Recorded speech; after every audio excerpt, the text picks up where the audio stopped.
Nobody Should Believe Me is a production of Large Media. That's L-A-R-J Media. Before we begin, a quick warning that in this show we discuss child abuse and this content may be difficult for some listeners. If you or anyone you know is a victim or survivor of medical child abuse, please go to munchausensupport.com to connect with professionals who can help. People believe their eyes. That's something that actually is so central to this whole issue and to people that experience this, is that we do believe the people that we love when they're telling us something. If you questioned everything that everyone told you, you couldn't make it through your day.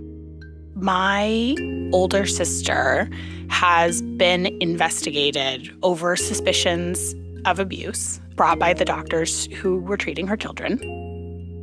I'm Andrea Dunlop. This is Nobody Should Believe Me. I am a mom. Is that a tickle meal? I am a novelist. I am the author of 3 books, including most recently, We Came Here to Forget, which is inspired by my family story.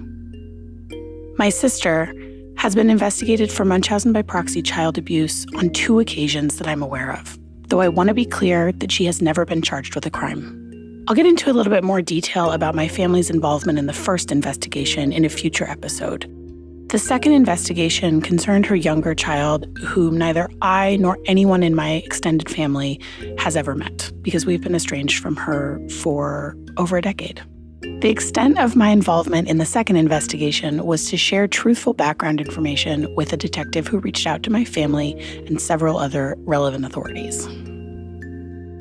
Everything that has happened with my sister has had a huge impact on my life, and this podcast is really about me looking for answers. The stories I'm going to be sharing about my sister in this podcast concern my lived experience with her and mostly happened prior to her having children. I'm not a medical professional, and any opinions that I share in this podcast are just that, my opinions, informed by research and my own experience.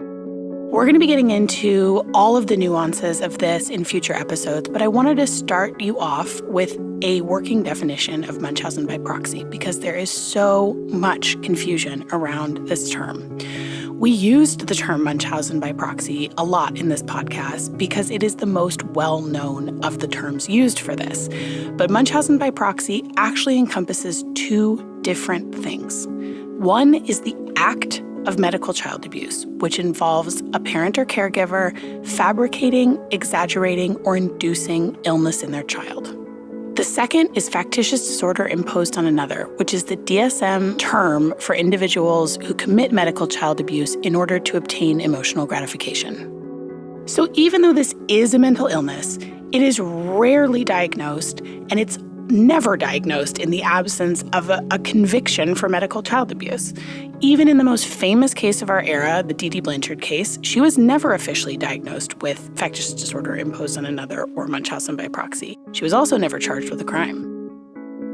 When I started writing my 3rd novel, We Came Here to Forget, I really quickly realized that it was going to be about sisters. And then I started getting into the topic of Munchausen by proxy more directly and realized that it just felt very urgent for me to write about. And I think that a huge part of that was because I was working through my own feelings about that while I was getting ready to become a mom. When I first came across Hope Ybarra's case, it was in Deanna Boyd's reporting for the Fort Worth Star-Telegram. There were just these uncanny similarities about really Hope's life and the story of her family that struck me right away as being so similar to my sister and my family's story. When I was pregnant with my first child, the specter of these investigations into my sister just hung really heavily on me. And in addition to that, her absence from my life during this time was really palpable. She'd been out of my life for many years by the time my daughter was born. And after some of the things that she'd done, which I'll get to, I felt really strongly that she needed help. Because of that, she cut me and my entire family off. After the second time she was investigated, I set out to learn everything I could about Munchausen by proxy in an attempt to come to grips with what had happened in my family. as most people would, I went online and I found the website of Dr. Mark Feldman, who is a professor at the University of Alabama and one of the foremost experts in the world on Munchausen by proxy and other factitious disorders. And I reached out to him. The American Psychiatric Association since 1980 has recognized factitious disorder as an ailment when the person induces or feigns illness in themselves. And that's called either factitious disorder imposed on self or more commonly Munchausen syndrome. When the person is feigning, exaggerating, or inducing illness in another person, that's still a factitious disorder, but we refer to it often as Munchausen by proxy. And then malingering is when a person does it not for emotional gratification, but more to acquire tangible goals like money, disability payments, or other rewards like evasion of criminal prosecution or evasion of military service. So there are subtle differences, but they're important because in some sense, Munchausen by proxy is paramount because it's a form of child abuse. The others are not. Until you understand the psychology behind it a little bit, in that, folks that have Munchausen, that psychopathology, they get a dopamine rush from the attention that they get for having a medical issue. So it can be seen like an addiction. So when you understand it in those terms, it's a lot easier to understand the why. It's a maladaptive coping mechanism that people use to get attention that they feel they need and can't get otherwise. Why a particular person develops it, that is more of a mystery than what it actually is or like how it functions. So all I knew was that my big sister had lied to me about something really serious, and that is a very hard thing to wrap your head around. I've spent the last decade of my life trying to make sense of my history with my sister, and it is complicated, and it's complicated to talk about. The truth is, there is so much about our shared history that I will never know. And I find myself still trying to make sense of memories that don't make any sense. There are some incidents where I do know definitively that she lied. And those are the memories that I can share with you. Many others, I can't. So I was reading everything I could get my hands on about Munchausen by proxy at the time. I was doing interviews on the topic. I was talking to a lot of experts. And throughout all of that, I found that this story of Hope Ybarra and her family just really stuck with me. I just had this very strong feeling that I could get to the bottom of something that I needed answered for myself by talking to Hope and her family. I started trying to get in touch with Hope's family members. I knew she had 3 siblings. I reached out to Robin Butcher, and she just happened to be living at the time about an hour and a half south of me. So she was actually the first person that I sat down to talk to face to face. You ready? My producer, Tina, and I, who both live in Seattle, drove south to the Tacoma area where Robin was living at the time. You too. Yes, I'm such a hugger. Me too. I got a dog. She's perfect. So what was Hope like growing up? She was like the perfect sister. She was the perfect student. She was the oldest, and she had all the responsibility in the house. And she never let that bother her, parents put a lot of weight on their kids, especially a mom of 4, dinners and getting us in the shower and the laundry. And that was all Hope's kind of responsibility. And she just carried it. It wasn't like at the end of the day, she goes, I shouldn't have to do this, or why do I have to make dinner? She just did it. As I was talking to Robin, that feeling that I'd started out with of Hope's life and family being a parallel to my own was just deepening in this really extraordinary way. I really wanted to talk to the rest of her family and just fill this picture out. And so I was able to get in touch with her father, Paul Putcher, and her younger brother, Nick Putcher, who both live in Fort Worth, Texas. My name is Paul Putcher. I'm the father of Hope Ybarra. We didn't really notice anything, any issues whatsoever before anything started happening. Everything was cool. Hope's younger brother, Nick, really looked up to her during their childhood. So Hope was the oldest of the four of us. We were really, really close, especially as I got into high school. And that's really where my relationship with Hope had grown a lot. She was the first person in my family that had gone to college. Mom and Dad were always really proud. She did really well. She was doing well in her life, and it was kind of an inspiration for me. I could talk to her about what she had gone through, how she got to where she's at, and lean on her for kind of a resource because I wanted to go to school. I wanted to eventually be able to help take care of Mom and Dad and do all of that stuff. Again, Robin, Hope's younger sister. You know, she participated in all of our stuff. My brother and my sports events, and she would take us. She would be our taxi, our chauffeur, and she still had such an exuberant social life. You know, she had friends, and she was in clubs, and she was in marching band and jazz band. She played the saxophone, and then she played the clarinet in marching band, you know, and she could play the piano, and her and my mom shared that commonality I could never learn, you know. She just was very outgoing.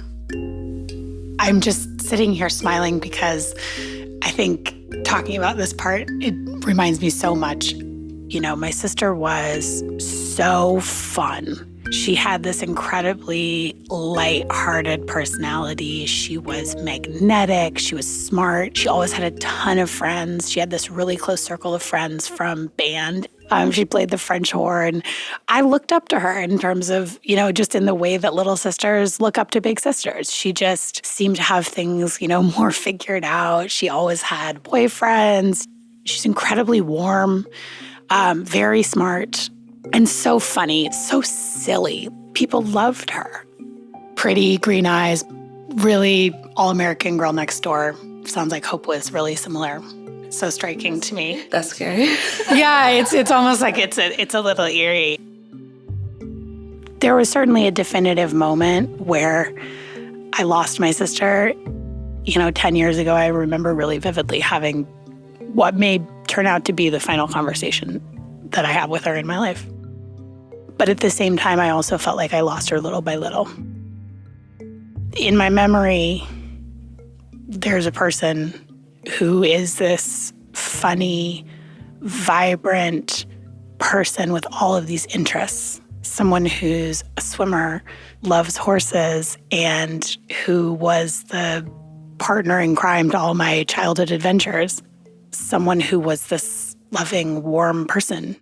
And she just disappeared little by little over the years. And her strange behaviors just escalated. Here's Hope Ybarra's father, Paul Putcher, who told me about an incident that happened to Hope in high school. So, you know, really wasn't until about 16 when she fell out of bed we just tiled her floor, and she fell on the tile floor and hurt her back, supposedly. Like she couldn't walk, and she was, she was in a wheelchair for a couple months, and thinking back, this was probably the first sign of something's amok, but being young parents ourselves, we just kind of blew right through it and rolled her around in the wheelchair, and she was in the band. And so we went to Texas Stadium. The football team was playing in playoffs, and the band was out on the field, and we rolled her out in her uniform out onto the field, and my boss got to roll her back, and we're doing wheelies and everything, and it was a good 6 months, 8 months of heavy caregiving, heavy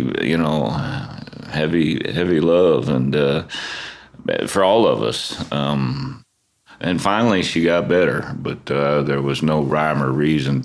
2 or 3 doctors said there's nothing wrong with her. There's no reason she shouldn't be walking. My sister had the same thing at the same age. not from falling out of bed, but she had, when she was 16, she was really active, had always been healthy. She was a swimmer.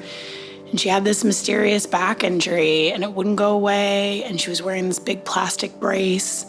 She convinced doctors to do surgery on her. I want to clarify here that I didn't know then, and I still don't know, how many of my sister's ailments that she had in high school and beyond were real and how many were fabricated. She had a series of surgeries on her back and knee that look different to me and my family now, looking back, knowing what we know. There is one incident that stuck with me because we did have evidence. When she was in high school, she started losing her hair. Obviously, that is like the sort of nightmarish thing for a teenage girl. My mom took her to the dermatologist to have a look at it, and the dermatologist pulled my mother aside and said, "She's not losing it, she's shaving it." That was a very definitive, like, oh, we know that she was faking that. I think my parents tried to get her to go speak to a therapist at the time, and she just sort of blew them off. You know, she was always able to explain these things away. She always had an uncanny ability to just sort of like move forward. My parents have gone through all that same thing of like in the light of what happened after. But, you know, so much of what doctors base everything off of is what the patient's reporting their pain to be, right? Again, Robin. So seizures in high school, and then the paraplegia that came along with that, and then her miraculous recovery came about her senior year. So her goal was to be able to walk across the stage. So she managed to be able to regain her ability to walk just in time to be able to walk across the stage and graduate. And then she was walking again, and then she went to college. Yeah, it was really similar with my sister, actually. There are things that I think for my parents, they can look back even further. For me, definitely high school is where, yeah, she started having all these problems with her knee, with her back. She had a couple of surgeries. And even then, it's just, you know, the doctors were basing what they were doing off of what she was saying. That summer, they packed her up and they brought her to school over in El Paso, Texas. And it was this very typical taking your child to the university. My mom and dad went and helped her pack into her dorm, and she was doing great, you know, very typical things. She was participating in band, obviously. She also picked up jujitsu and was taking classes at night to be able to, you know, defend herself. And she was all of a sudden just thriving again in school. And then my mom got a call that Hope had had a seizure at school. They had found her in her dorm on the ground. And so my mom, of course, rushed down there and mortified that her daughter is so far away and needing her. And so she got her back on her feet, got her back into school, made sure everything was fine. Then when she was in college, she'd met her husband-to-be, Fabian Ybarra, and they had actually had their first child while Hope was still in school. She managed to have this baby, and she supposedly had complications, broke her tailbone. So my mom was there nursing her back to health, you know, with this new dad and this new mom, and the new dad didn't know how to take care of a child, and they shared funny stories. He peed on them, the first diaper change. And still, at this point, she was a couple years into her schooling. She was going to become a veterinarian. She decided now as a new mom that she couldn't do that because she had to take care of the family. And so she changed her program and got her degree in chemistry. And so then they got married, a great, beautiful wedding, and had another child after that. Very typical family. She was working, is a chemist. He was a school teacher. They were raising their now 2 children. They had a home. Just, I could say, the all-American dream. Even at this point, everything we had been through, nothing said something wasn't right. It really seemed like Hope had everything someone could want, including a happy marriage and beautiful family. When we spoke to Fabian Ybarra in Fort Worth, he had a somewhat different take on things. I don't think we were in love. I think we're just trying to make it work. After like the second year, my son I think that's when it started. Something clicked. I believe when my first daughter, the middle child, when she was born, that's when you saw everything changed. And they had a 2-story house, and 7 months along, Hope fell down the stairs and went into preterm labor. And so here this baby was born, 28 weeks. She was 1.5 pounds or, some ridiculously small weight. And she spent months in the NICU. And so here we are now, a family dedicated to taking care of Hope and her family and her kids. And she's power throughing everything and still being a devout mom and wife and managing it all so well. That's whenever you could start to see that things were changing a little bit with Hope. I can't even say that she lost her light at that point, but that's that's what sets the rest of things into motion. After Hope had her second child with Fabian, she later told her family that she was pregnant with twins.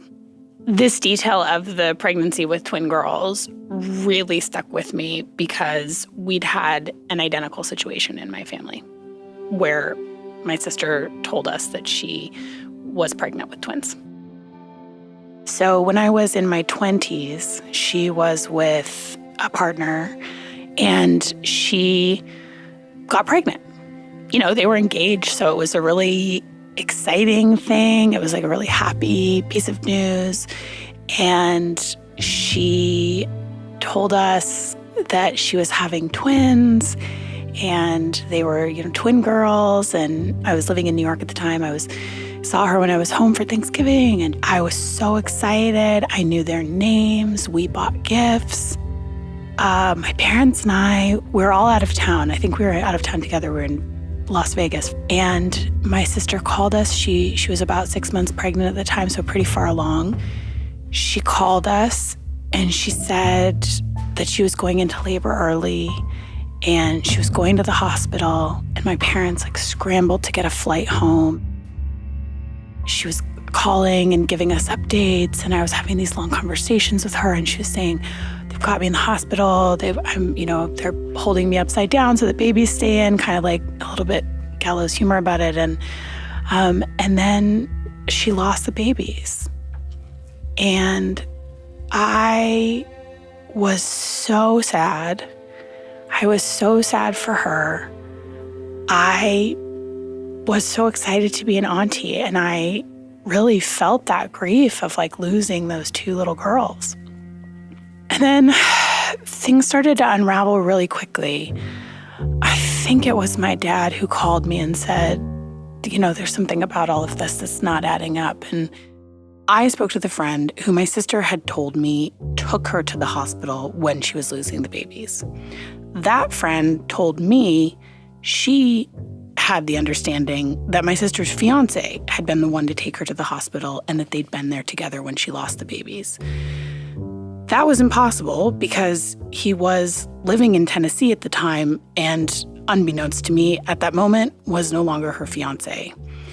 When I got his version of events many years later, he told me that he'd had doubts throughout the pregnancy and eventually surmised that she had probably never been pregnant at all, which is the conclusion that we'd all eventually come to. I did confront her on this once during my final conversation with her that I had, which was during the first investigation into her. And I asked her how she expected me to believe her when she'd lied about something as serious as an entire pregnancy. She didn't deny it, but said indignantly, I don't know why you're bringing that up now. This fact of the fake twin pregnancy is the most striking similarity between my sister and Hope, and I asked Robin about it. Do you remember finding out that the pregnancy hadn't been real? So I remember her losing the twins and us coming and mourning with her. My sister's belly was very real. I saw the ultrasounds. I held them. My sister was pregnant in that moment, in my mind. So when my sister was pregnant, purportedly with twins, I put my hand on her belly and felt the baby kick. And I now know that that wasn't real, but my experience was real. And I don't even know what to do with that. The twins that she lost were Alexandria and Alexia, so my son's name is Alexander after the twins, that come to find out they never existed. It took us probably a couple months till we realized that the babies weren't true. We've mourned these babies. The final deciding factor is my mom found the urn, and she opened up the urn and it was empty. That, to my mom, was enough closure to realize that my sister was not telling the truth about anything. For me, the thing that I could never do, and that I do not foresee having an opportunity to do in my life, is to sit down with my sister and say, I can help you. But that's true, that I could help her. Like, one of the things I've really wrestled with in this podcast that I didn't really even realize I was holding on to is this hope that I'll do this and that she'll hear it and say, I'm exhausted. I want to come home. Help me come home.